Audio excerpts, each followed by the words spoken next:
So Funcom was kind enough to invite me to playtest their new Dune game, Dune Awakening. For about 2 weeks, I had access to a beta version of the game where the first 20 to 25 hours of gameplay were available to play. Now, I'm fairly new to the Dune universe, having only watched the movies recently, but I am a big fan of survival games. So everything I talk about in this video will be mostly through the lens of a survival game enthusiast. It's also important to remember that this version of the game I played was a beta. There are still things being ironed out, and this was only a small slice of the full game, so just keep that in mind throughout the video. And before we dive in, if this video ends up helping you out, feel free to drop a like down below and leave a comment. It really does help out the channel. So without further ado, here are 5 things I loved about the Dune Awakening beta. First up, the world here is seriously impressive. Even as someone that is relatively new to the Dune franchise, it's easy to feel immersed in the world and feel like your character is truly a part of Dune. You are dropped onto Arrakis and exposed to a vast desert with large organic rock structures. You can really feel the scale of the world, especially when traversing in the desert, causing vibrations that can trigger a sandworm attack. And when you see a sandworm launch from the dunes, you really start to understand that this is their world and you're just living in it. Speaking of living in the world, I do think that the base building, while not perfect, does allow you to set up some interesting structures. You're typically building on these large rock structures, which give a nice contrast between organized structures and organic structures. And you can build on safe parts of the sand as well, but I just think the world is more interesting when the bases are on the rocks. Also, the sound design is fantastic, providing suspense and interesting ambient noises that really help tie the world together.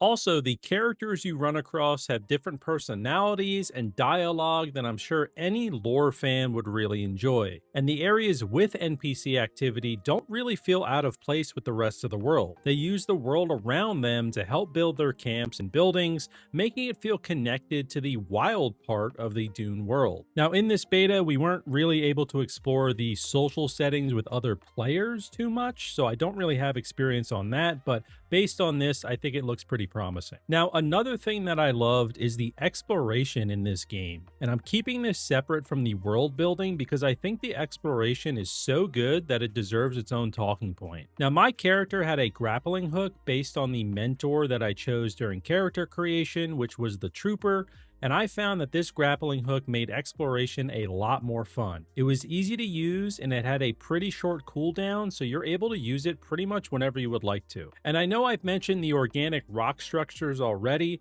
but I think they're such an important part of the exploration in this game. You're not really coming across the same building assets over and over like you might in some other games. Instead, you never really know what's right around the corner because these structures all vary from rock to rock. Now, I'm sure there are some reused rocks across the map, but I never noticed any repetition in the hours that I played. Also, there is a Coriolis storm that rolls through, and it will actually quote-unquote reset the areas you've been in and change their layouts and points of interest. So even exploring the same areas over again won't really feel stale. The dynamic map in the game really helps to keep exploration fresh and exciting.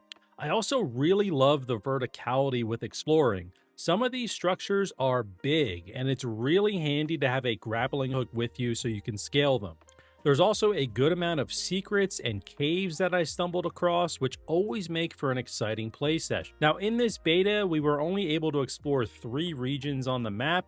There will be more at launch, so I'm really excited to venture through those and to discover all their secrets. Now, before we hop into the next few things that I loved about Dune Awakening, I wanted to let you know that there will be a large beta for Dune Awakening starting on May 9th and lasting through the weekend. Funcom has been kind enough to provide me extra beta codes to give away, so if you would like a chance to win one, all you need to do is leave a comment down below. I'll also be giving away extra keys in my Discord, so feel free to join that in the description below. Okay, so moving on, I had to point this one out because it's just so satisfying. As someone that loves survival games, I always always want resource collection to be really satisfying to play, and I think Dune Awakening hits the nail on the head with their mining. The way mining works in Dune Awakening is that you'll need to scan the item first and it will reveal a weak spot line. You'll then need to laser cut that line for the entire node to break apart. Now they could have easily just made it so you just laser cut right from the beginning without needing to scan an item, but it is so satisfying to scan items first and then break them down. It really feels like you're working for these items versus just going and collecting them simply,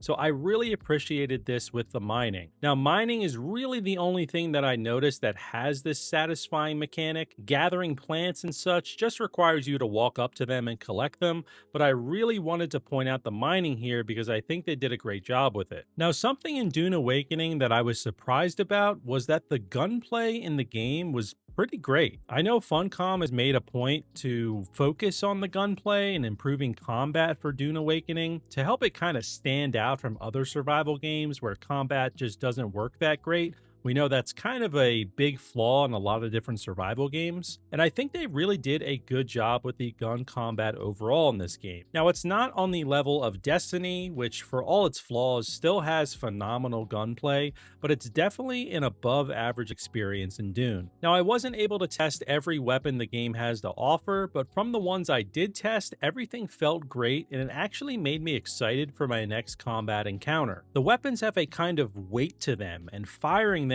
gives you a sort of Star Wars feel. I'm not sure if it's blasphemy to mention Star Wars in a Dune video, but hey, I did it anyway. Also, ammo is pretty plentiful in the game, and I never found myself stranded without a loaded weapon, which is a big plus. Now, I know this video is about things that I love, but if we're talking about gun combat, I need to talk about the melee combat. Now, unfortunately, this was kind of the opposite of gun combat for me. The melee combat felt awkward overall, and I don't think there's anything more awkward than having a knife fight with an NPC and neither of you can hit each other. The melee combat just kind of feels sluggish, and I almost feel like it would be better if there was just a melee button rather than treating melee weapons as their own category. Now, I don't want to harp on this too much since this is a video about what I loved about Dune Awakening, but I figured it would be useful to mention, and who knows, they might make improvements throughout the betas, and by the time launch comes around, it could be a different experience. Now, the last thing I really enjoyed with Dune Awakening was their hydration management system. Now, in survival games, you typically have a few things to manage: hunger, thirst, and occasionally comfort. What I really like about Dune is that you really only need to manage one of these: thirst, which obviously makes sense in the Dune universe, but it also takes a burden off of the player. So when you're out exploring, the only thing you need to make sure you manage is really your thirst level and, obviously your health. Now, the main way that you get water in this game is by extracting blood from fallen enemies and converting it into water at your base, but you can also get equipment such as the still suit, which will collect your sweat and store a water reserve for you next to your hydration bar. And you can also find dew plants in the world that will provide you a small amount of water when you need it. Now, at first, I didn't really see the water system as a big deal, but the more I played, the more I realized that only having to manage hydration means I can spend more time exploring, getting into combat encounters, and just honestly having fun with the game. In my opinion, one of the worst things in survival games is when management of your vitals becomes cumbersome and it's just too much of a focus. That's not the case at all for Dune Awakening from my experience, and I really do appreciate the simplified hydration system. And that's it, folks. Those are 5 things that I loved about playing Dune Awakening. If this video ended up helping you out, be sure to drop a like and subscribe for more Dune Awakening and survival game content. The official launch of the game was pushed back to June 10th, with early access starting on June 5th for those of you who purchased the deluxe or ultimate editions of the game.